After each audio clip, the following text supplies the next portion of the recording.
Le chef du gouvernement congolais est à Lubumbashi depuis ce lundi pour relancer la Société nationale de chemin de fer du Congo. Matata Ponyo est arrivé dans la capitale cuprifère à la tête d'une forte délégation pour remettre officiellement à la SNCC des nouvelles locomotives. La mission onusienne en République démocratique du Congo a un nouveau commandant. Il s'appelle Carlos Alberto dos Santos Cruz. Il a été nommé le mois dernier par Ban Ki-moon, a été présenté ce lundi au vice-ministre de la coopération internationale et régionale. Et puis nous irons à l'Équateur où a débuté ce lundi la campagne électorale pour l'élection du gouverneur et du vice-gouverneur. Nous reviendrons évidemment pour faire le point sur l'ambiance qui a régné sur place avec notre correspondant Pamafi Otenga. Nouvelle édition du journal sur votre chaîne. Merci d'être avec nous sur Télé 50. Le chef du gouvernement congolais est à Lubumbashi depuis ce lundi. Matata Ponyo est arrivé dans la capitale cuprifère à la tête d'une forte délégation dans le but de redresser la Société nationale de chemin de fer du Congo. Le Premier ministre a fait savoir que sa mission consistait à remettre officiellement à la SNCC de nouvelles locomotives acquises grâce à l'implication du chef de l'État Joseph Kabila. Il a dit focaliser l'enjeu de son gouvernement sur l'amélioration des conditions de vie des Congolais et ne lésine pas sur les moyens d'y parvenir. Ainsi, après le lot de bus devant assurer le transport en commun à Kinshasa, Matata Ponyo est à Lubumbashi. Sur place, il va réceptionner les locomotives que le gouvernement a acquises sur fonds propres. Pour le moment, le soutien à toutes les entreprises, comme l'histoire est lancée, et tous les dispositifs que nous amènent soient effectifs. C'est pour ça que le chef de l'État m'a délégué également ici pour que je puisse non seulement réceptionner cette première locomotive, mais aussi envoyer encore au personnel et aux dirigeants de cette entreprise que désormais le moment est décidé à faire avancer la réforme. Ces engins achetés en Afrique du Sud vont permettre, laisse-t-on entendre, la relance de la SNCC, Société nationale de chemin de fer du Congo, entrée depuis un certain nombre d'années dans une grande torpeur. Mais bien avant de prendre son avion pour la capitale cuprifère du Katanga, le chef du gouvernement n'a pas dérogé à la règle. Le rendez-vous de tout le lundi matin a été respecté. La situation économique du pays, particulièrement la mobilisation de recettes, a été passée en revue. Et nous notons donc que les recettes publiques au mois de mai ont été assez largement en deçà de prévisions, ce qui n'est pas un bon résultat. Et donc nous envisageons, dans la suite justement des assises qui ont eu lieu début du mois de mai, nous envisageons donc une série de mesures de manière à rendre les régies financières un peu plus performantes afin que les recettes publiques soient à la hauteur de nos besoins. D'énormes défis attendent le gouvernement Matata dont l'enjeu est essentiellement axé sur le social des Congolais. L'exécutif national a pour cela besoin de suffisamment de moyens pour financer l'investissement dans plusieurs secteurs sociaux en vue de la réalisation des attentes du gouvernement, a notamment déclaré le vice-premier ministre en charge du budget. Et il passera indubitablement par l'arrêt du coulage des recettes publiques et l'amélioration du climat des affaires. À ce sujet, 3 jours suffisent désormais pour créer une entreprise en RDC. À la une de l'actualité également, un nouveau chef à la tête de la force onusienne. Il s'appelle Carlos Alberto dos Santos Cruz. C'est un général. Il a été nommé le mois dernier en qualité de commandant de la force de la MONUSCO par le secrétaire général de l'ONU Ban Ki-moon. Et ce lundi, il a été présenté au vice-ministre de la coopération internationale et régionale par le représentant spécial du secrétaire de l'ONU, Roger Miss. Le patron de la MONUSCO et le vice-ministre de la coopération internationale Dismas Mangwengu ont échangé sur la situation sécuritaire dans la région et la mise en place de la force internationale. Roger Miss est venu également présenter au vice-ministre le nouveau commandant de la force de la MONUSCO, le général Carlos Alberto dos Santos Cruz, qui succède au général Chander Prakash. Bienvenue et que nos ancêtres ainsi que tous les anges du ciel puissent vous accompagner dans votre noble et lourde mission de ramener la paix à l'est de la République démocratique du Congo. Évidemment, c'est une étape importante. D'abord, évidemment, pour commander toutes les forces de la MONUSCO, mais aussi pendant cette période assez critique avec le déploiement de la brigade d'intervention ainsi que toutes les autres opérations. Donc, c'est une opportunité à présenter au vice-ministre, le général, le commandant de force, Et bien entendu, en même temps, de parler un peu de la situation qui existe à l'Est. Le général Dos Santos Cruz apporte avec lui une expérience militaire de plus de 40 années au niveau national et international.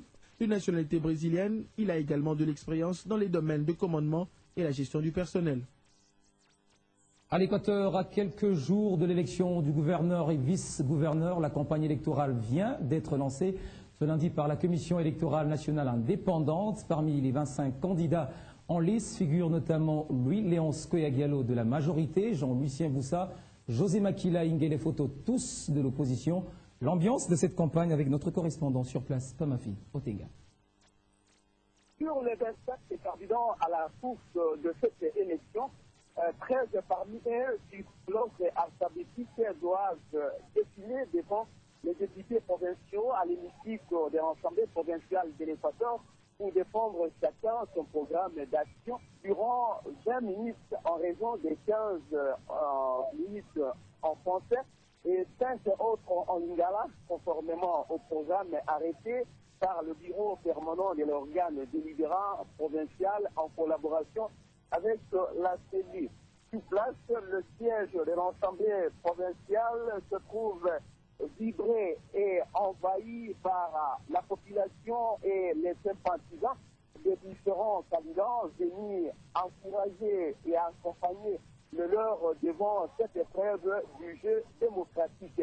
Dans le même ordre d'idée, le bâtiment de l'Assemblée provinciale se trouve encombré par des caligots et fusils des candidats Koyagialo, Inguele Foto, Gabriel Bolengue, José Ngwanda, Jean-Lucien Boussa, Léo Condolé, Bernard Biano, Manga, Arthur CDA, José Lomata, France Lomata, José Makila, Jean Foster, Mokoma pour ne citer Sosela. Toutefois, signalons la présence permanente depuis plusieurs jours d'une affiche non signée à travers la ville et aujourd'hui en présence au siège de l'Assemblée provinciale en Bandaka, Pamafi Otenga, TV50. Merci Pamafi pour toutes ces précisions. Un don de la République populaire de Chine à la République démocratique du Congo. Il s'agit des matériels de bureau audiovisuels destinés au ministère des médias, de la culture aussi, sans oublier l'université de Kinshasa et les centres culturels congolais, à l'absence du ministre des médias, Lambert Mende. C'est son directeur de cabinet qui a réceptionné ces dons, estimés à une valeur de plus d'1 million de dollars américains. Ce don détermine la portée de bonnes relations entre la Chine et la RDC. Il s'agit d'équipements de bureau, du matériel informatique, dont des ordinateurs, et du matériel audiovisuel. Et c'est le chargé d'affaires à l'ambassade de Chine en RDC qui a remis ce don aux représentants du ministre des Médias, relations avec le Parlement et initiation à la nouvelle citoyenneté au cours d'une brève cérémonie de signature de remise officielle. Nous recevons un lot important qui va servir en même temps les cabinets et l'administration et nous permettra de travailler en réseau parce que nous avons des serveurs qui vont être placés au niveau de notre administration et nous allons travailler en interconnexion. Voilà même la modernisation. Nous sommes à l'ère de nouvelles technologies de l'information et de la communication. À travers cette gestion, je voudrais dire que la coopération entre la Chine et la RDC, c'est en bonne santé et ça va continuer encore. Ce matériel est destiné à améliorer les services des ministères des médias, culture et arts, des facultés des lettres de l'UNIKIN et du Centre culturel congolais. Ce don d'aujourd'hui vient à point nommé parce que la faculté des lettres et sciences humaines est en train de développer son département des sciences de la communication. Nous aurons besoin de spécialistes bien formés dans nos universités pour assurer leurs tâches, n'est-ce pas, dans la vie quotidienne de notre pays. La Chine, qui entretient de bonnes relations avec la RDC, félicite le gouvernement congolais pour la recherche de la stabilité et compte étendre la coopération dans d'autres domaines. Le journaliste et éditeur du journal L'Intelligent va recouvrer la liberté dans les jours qui viennent. Le ministre Bahati a accepté de plaider pour sa remise en liberté ce lundi à la suite d'un échange avec un groupe des journalistes issus du collectif des éditeurs des journaux. Ces derniers ont pris l'engagement d'accompagner le ministre durant son mandat Charlie Kassongo est aux arrêts depuis quelques semaines. Il est accusé de diffamation en l'encontre du ministre du Travail. Ils sont tous éditeurs des journaux paraissant à Kinshasa. Leur nombre, une vingtaine, issus de ce collectif qui le regroupe. Arrivé au cabinet du ministre, ils seront d'abord reçus par son directeur de cabinet, Jean-Paulin Moussona, auprès de qui la délégation va exprimer son mea culpa en vue d'obtenir une mesure de grâce du ministre du Travail, tous conscients de la faute professionnelle qu'a commis leur collègue dans sa parution du 14 mai 2013 intitulée « Matata Limoges Bahati Lukwebo », et ce, sans une preuve attestant les faits. Décidé de les entendre, le ministre va les convier à son bureau pour une poignée de main et une réponse favorable. J'ai compris votre message, mais tout ce que je peux vous demander, c'est de travailler pour l'intérêt du pays. C'est important. Parce qu'il ne faut pas que nous qui avons la charge de l'État, nous soyons perturbés continuellement par des titres, par des provocations. Quand vous avez besoin d'informations, venez à la source. Un geste salué par l'autre partie. Le seul mot, c'est vous dire sincèrement merci pour cette oreille attentive, paternelle d'un grand frère. Merci. Vous êtes parmi les ministres que nous appelons, comme on peut le dire, Uniwet, Inquiet. C'est pour nous, vous êtes le nôtre. Donc vous êtes le ministre de la presse.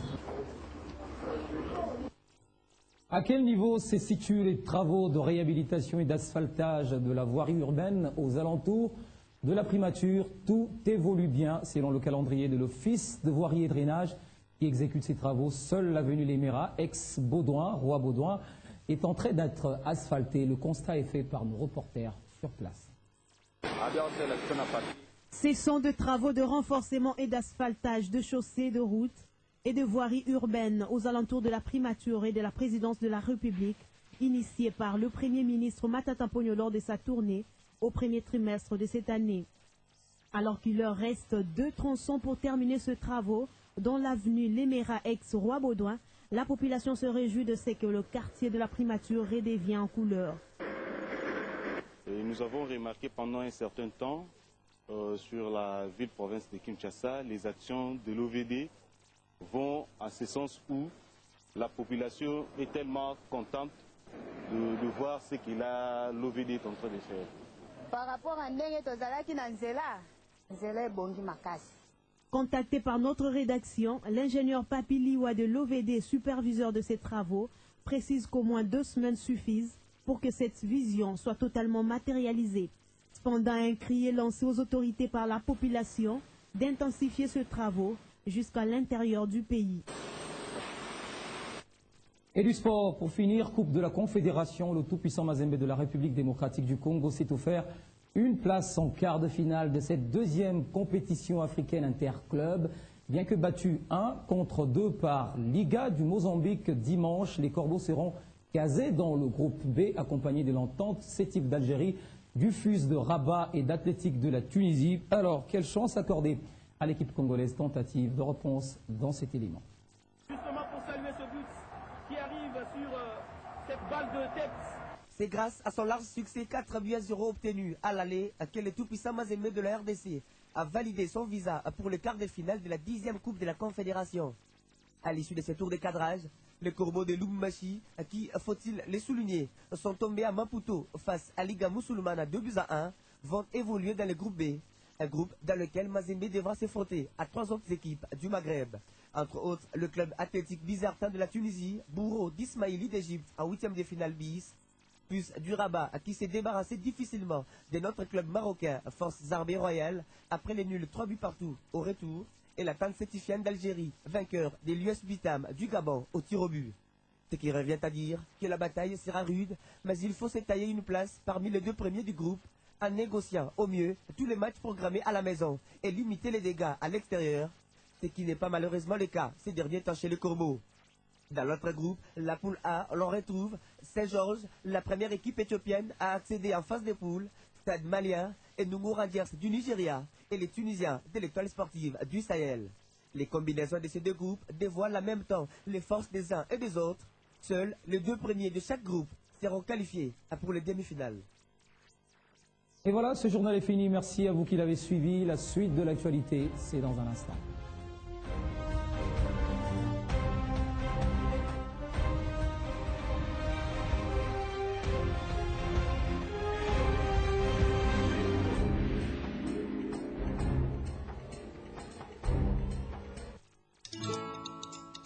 Dans la vie,